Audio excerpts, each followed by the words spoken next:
오늘 이 물건 제가 정말 탐이 나는 물건입니다. 남주기에는 아까운 물건입니다. 정말 오늘 이 영상은 반드시 끝까지 보셔야 합니다.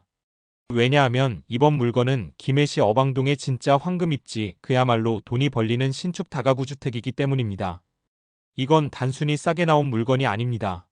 내 자본이 거의 들어가지 않으면서 세입자 보증금으로 투자금이 회수되는 구조, 그야말로 현금 회전형 다가구 주택의 완성형이라 할 수 있습니다. 기본 정보부터 퍼떡 알아보고 진행하겠습니다. 오늘 분석할 사건은 창원지방법원 2023 타경 109,073호 경상남도 김해시 어방동 359-17번지 지상 4층 철근 콘크리트 구조의 다가구 주택입니다. 매각기일은 2025년 12월 4일 목요일 오전 10시, 감정가는 13억 5,955만원, 현재 5차 진행, 최저 입찰가는 약 6억 9,600만원, 감정가 대비 51% 수준까지 내려왔습니다. 경매 당일에 준비해야 할 금액은 최저 입찰 금액의 10%인 6,961만원입니다. 여러분 반드시 명심하셔야 합니다. 맨 뒤에 붙은 1만원이 매우 중요합니다. 저의 경험으로 볼 때 경매 당일 입찰자 중에 분명히 한 분은 이 뒤에 1만원을 넣지 않을 분이 나올 겁니다. 낙찰받고도 무효되는 경우가 종종 있습니다. 그러니 제가 권해드리는 금액은 그냥 7천만원짜리 수표 한 장을 딱 끊어서 봉투에 넣는 것이 가장 깔끔합니다. 토지와 건물이 일괄 매각되며 대지면적 421.5, 2127.5평, 연면적 658.33, 2199.5평, 규모이 아직 10년도 되지 않은 2017년 준공, 신축급 다가구 주택입니다.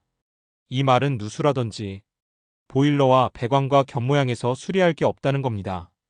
층별로 살펴보면 1층은 필로티 주차 공간으로 약 6대에서 7대 주차가 가능하고 2층과 3층은 각각 5세대, 4층은 3세대로 구성되어 있습니다.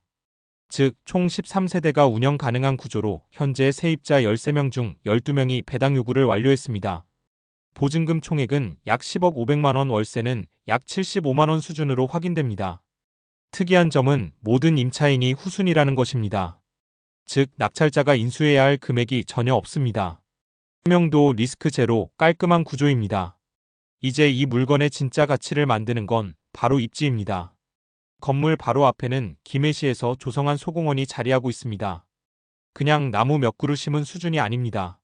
잔디밭이 펼쳐져 있고 벤치와 산책로, 작은 운동기구까지 구비되어 있어 입주자들이 문만 열면 바로 여유롭게 쉴 수 있는 환경입니다. 마치 이 건물에 사는 사람들을 위해 따로 만들어둔 듯한 맞춤형 공원, 이건 실거주 세입자들에게 굉장히 매력적인 요소입니다. 따라서 공실 걱정이 거의 없고 임대료를 약간 높게 책정해도 충분히 소화되는 위치입니다. 건물 주변은 조용한 주택가와 중심 생활권의 경계선에 위치해 있습니다. 조용히 살고 싶은 세입자에겐 안락함을, 생활 편의성을 원하는 세입자에겐 교통과 접근성을 동시에 제공합니다. 도보 3분 거리에 활천중학교, 도보 7분 거리에 김해여자고등학교, 차량 5분 거리에 김해시청과 부원역, 10분 이내에 인제대역까지 연결됩니다. 학교, 관공서, 병원, 마트, 음식점이 모두 밀집되어 있는 완전한 생활권, 여기에 김해 도심을 한눈에 내려다볼 수 있는 소공원 조망까지 더해져 있습니다. 특히 이 건물은 남향 구조로 채광이 매우 좋으며 전면 도로 폭이 약 4m 이상으로 차량 진입이 편하고 길 끝에는 막다른 골목 없이 양방향 통행이 가능합니다. 외벽은 밝은 베이지 톤과 다크 그레이 타일 마감으로 깔끔하고 건물 이름은 DK 하우스. 외관에서도 알 수 있듯 준공 이후 관리가 잘 되어 오염, 균열, 변색 없이 신축 그대로의 상태를 유지하고 있습니다. 이쯤에서 결론적으로 말씀드리면 이번 김해 어방동 물건은 입지, 건물, 상태권리 관계 세 가지가 모두 안정된 완성형 다가구 주택입니다. 게다가 감정가 절반 수준으로 나왔다는 건 이미 그 자체로 투자 타이밍의 끝판왕이라는 뜻이죠. 다음 단계에서는 이 물건의 핵심 인권리 분석과 배당 관계, 그리고 실제 수익 구조를 숫자로 똑 떨어지게 분석해 드리겠습니다. 이 부분이 낙찰 이후의 수익을 결정짓는 진짜 포인트입니다. 자, 이제 이 물건의 핵심인 권리 분석을 조금 더 깊이 들어가 보겠습니다. 이번 사건의 말소기준 권리는 2017년 1월 25일 부산 경남화외 원해농업협동조합 근저당권 설정분으로 확인됩니다. 채권 최고액은 3억 2,400만원, 이 권리가 바로 모든 권리의 기준이 되는 말소기준 권리입니다. 이후 설정된 모든 권리, 즉 두 번째 근저당, 가압류, 압류, 임차권 설정, 이 모든 권리들은 기준 권리보다 늦게 설정되었기 때문에 전부 소멸 대상입니다. 우선 두 번째 근저당은 같은 날 접수되었지만 접수 순위상 후순위로 처리되어 역시 소멸 대상입니다. 그 다음으로 경남신용보증재단, 이우석, 권지혜 3명의 가압 유권자가 있습니다. 이들은 말 그대로 채권을 잠정적으로 확보하기 위한 권리이기 때문에 본 경매 절차에서 말소 기준 권리보다 늦게 설정된 이상 모두 소멸하게 됩니다. 또한 국김의 세무서장 명의의 압류권 역시 2019년 이후에 설정된 것으로 확인되며 역시 근저당보다 후순위입니다. 압류 또한 경매 절차에 따라 전부 소멸됩니다. 그 외에도 임의경매 개시, 임차권 설정 등기, 임차권 이전 등 총 12건의 권리가 추가로 확인되었지만 모두 기준권리 이후에 접수되었기 때문에 소멸 대상으로 정리됩니다. 즉 낙찰자는 어떠한 권리도 인수할 필요 없이 잔금 납부 후 즉시 깨끗한 등기부를 받을 수 있는 구조입니다. 이제 세입자 관계를 보겠습니다. 총 13명의 세입자 중 12명이 배당 요구를 완료했습니다. 보증금 총액은 10억 500만 원, 월세 총합은 약 75만 원 수준입니다. 세입자 중 가장 먼저 입주한 사람은 9번 제 2019년 9월 27일 전입, 확정일자 9월 18일입니다. 이 사람의 전입일이 기준 권리보다 약 2년 늦기 때문에 대항력은 없습니다. 즉 가장 먼저 들어온 세입자조차 대항력이 없다는 의미는 그 뒤에 전입한 모든 세입자 12명 또한 당연히 대항력, 우선 변제권 모두 없음을 뜻합니다. 결국 이 건물의 모든 임차인은 법적으로 배당 요구를 통해 보증금을 돌려받을 뿐 낙찰자에게는 단 한 푼의 금액도 인수되지 않습니다. 이런 구조가 왜 중요한가 하면 낙찰자가 실투자금 계산을 정확히 할 수 있기 때문입니다. 즉 낙찰 대금만 납부하면 임차인 보증금 인수 명도 비용, 법적 분쟁 비용이 모두 0이 됩니다. 게다가 이 건물은 세입자 대부분이 전입일과 확정일자를 성실히 갖춘 실거주형 임차인으로 명도 시에도 큰 저항이 없을 가능성이 높습니다. 현재 배당 요구까지 완료된 상태라 법원에서 배당만 이뤄지면 자연스럽게 퇴거 절차가 병행됩니다. 요약하자면 이 김해 어방동 물건의 권리관계는 완벽히 정리된 구조 말소 기준권리 이후의 모든 권리는 가압류, 압류, 임차권까지 전부 소멸. 가장 먼저 입주한 세입자조차 대항력 없음 즉 인수금액 0원 그야말로 권리 깨끗한 물건이라고 말씀드릴 수 있습니다. 여기에서 잠깐 낙찰자와는 상관없지만 본 사건과 관련하여 배당받아갈 수 있는 세입자에 대해서 알려드리겠습니다. 왜 이 말씀을 드리느냐 하면 나중에 명도에 필요한 부분이기 때문입니다. 세입자 중에 배당을 받을 수 있는 세입자는 2명입니다. 그것도 전세보증금 모두가 아니라 일부입니다. 임차인 중 소액 임차인인 955과 안 5온 채권액이 5천만 원으로 소액 임차인에 해당하기 때문에 그중 1,700만 원씩 각각 받을 수 있습니다. 낙찰금에서 모두 3,400만 원이 지급됩니다. 그럼 나머지 세입자는 어떻게 되느냐고요?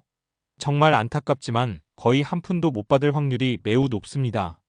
이제부터는 오늘의 핵심 구간입니다. 바로 이 물건의 실제 자금 흐름을 세밀하게 살펴보겠습니다.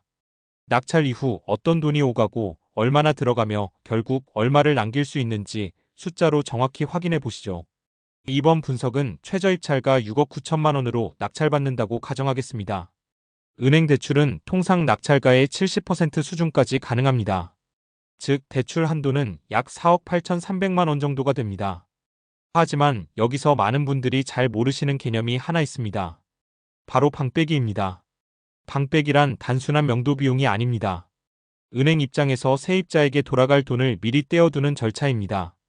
왜냐하면 만약 낙찰자가 대출을 갚지 못하거나 건물이 다시 경매로 넘어가게 될 경우 세입자 보증금이 은행 채권보다 우선순위에 있을 수 있기 때문입니다. 그래서 은행은 대출을 실행하면서 혹시 모를 위험을 대비해 세입자 한 명당 1천만 원씩 일정 금액을 미리 차감합니다. 이걸 업계에서는 방빼기 금액이라고 부릅니다. 이 물건은 총 13세대입니다. 세입자 한 명당 1천만 원씩 13세대 1억 3천만 원이 방빼기로 빠집니다. 즉 은행 대출 한도 4억 8,300만 원에서 1억 3천만 원이 차감되어 실제로 낙찰자 통장에 입금되는 금액은 약 3억 5,300만 원 정도입니다. 이제 남은 금액은 본인이 직접 부담해야 합니다. 낙찰가 6억 9천만 원에서 실수령 대출금 3억 5,300만 원을 빼면 본인 투입금 약 3억 3,700만 원이 됩니다. 여기에 세금과 부대 비용이 추가됩니다. 먼저 취득세입니다. 이 건물은 다가구 주택으로 분류되며 6억 원을 초과하는 구간에 해당하므로 단순 1% 세율이 아니라 누진 구조로 약 1.3% 세율이 적용됩니다. 계산해 보면 6억 9천만 원, 1.3%약 897만 원입니다. 여기에 지방교육세 취득세의 10%와 농어촌 특별세 0.2%를 더하면 총 약 980만 원 정도가 나옵니다. 그리고 추가로 인지세 15만 원, 등기 수수료 1만 5천 원, 법무사 수수료 약 20만 30만 원, 모두 합치면 총 1,030만 1,050만 원 정도의 세금 및 부대 비용이 발생합니다. 따라서 실제 투자자가 손에서 꺼내야 하는 최종 자기자본은 본인 투입금 3억 3,700만 원, 세금 부대 비용 약 1,000만 원을 합쳐 약 3억 4,700만 원 수준이 됩니다. 이 금액이 바로 이 건물을 내 이름으로 올려놓기 위해 필요한 실제 자기자본입니다. 이제 금융비용을 계산해 보겠습니다. 먼저 은행 대출금 3억 5,300만 원의 연이자 4%를 적용하면 연 약 1,412만 원 월 기준으로 약 118만 원입니다. 다음으로 자기자본 3억 4,700만 원에 같은 4%를 적용하면 연 1,388만 원 월 약 116만 원 수준이 됩니다. 즉 낙찰자는 매달 은행이자 118만 원 자기자본 기회비용 116만 원을 합쳐 월 약 234만 원의 금융비용을 부담하게 됩니다. 이 말은 이 건물에서 월 234만 원 이상의 임대수익이 발생한다면 이미 손익분기점을 넘어선다는 뜻입니다. 이처럼 모든 비용을 정확히 계산해보면 이 물건은 6억 9천만 원짜리 건물을 약 3억 4,700만 원의 자본으로 소유할 수 있는 구조이며 공실 리스크가 낮고 임대 수익률이 안정적인 구간이라 무리 없이 현금 흐름이 유지되는 투자형 물건이라고 볼 수 있습니다. 이제 이어서 이 금융구조를 기반으로 세입자 보증금 회수를 통한 실투자금 영원 순수익 구조를 구체적으로 보여드리겠습니다. 바로 이 구간이 실전경매연구소가 찾는 무이자, 무리스크, 순현금 플러스 구조의 완성판입니다. 이제부터는 이 물건의 진짜 매력을 확인해 보시겠습니다.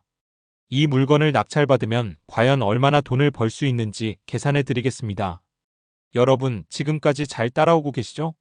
혹시 이런 물건, 이건 진짜 내 걸로 만들고 싶다는 생각이 드셨나요? 그런데 막상 경매가 처음이라 자신이 없으신 분들 걱정하지 마십시오. 화면 아래 설명란에 있는 실전경매연구소 연락처로 전화 주시면 됩니다. 저희는 단순히 물건을 소개하는 채널이 아닙니다. 직접 현장을 뛰고 등기부등본부터 임대차 현황표, 건축물 대장까지 하나하나 확인한 뒤 검증된 물건만을 분석해 드리고 있습니다. 멤버십에 가입하시면 궁금한 사항을 언제든지 직접 전화로 문의하실 수 있습니다. 또한 일반 구독자보다 훨씬 빠르게 진짜 돈 되는 물건 정보를 받아보실 수 있습니다. 이 영상 하나를 제작하기 위해 현장을 다니고 서류를 찾아 헤매고 밤을 새워 데이터를 정리합니다. 이 모든 노력이 헛되지 않도록 꼭 구독과 좋아요, 그리고 멤버십 가입으로 함께 해주시기 바랍니다. 여러분의 구독 한 번, 좋아요 한 번이 이 채널이 무너지지 않고 계속해서 좋은 정보와 확실한 기회를 드릴 수 있는 힘이 됩니다. 자, 이제 진짜 중요한 이야기로 넘어가 보겠습니다.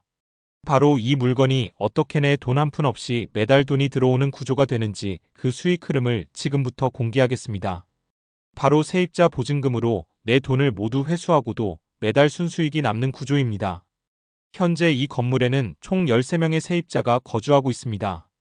보증금 합계는 약 10억 500만 원, 월세는 총 75만 원입니다. 이전에 계산한 낙찰 구조를 다시 정리해보면 이렇습니다.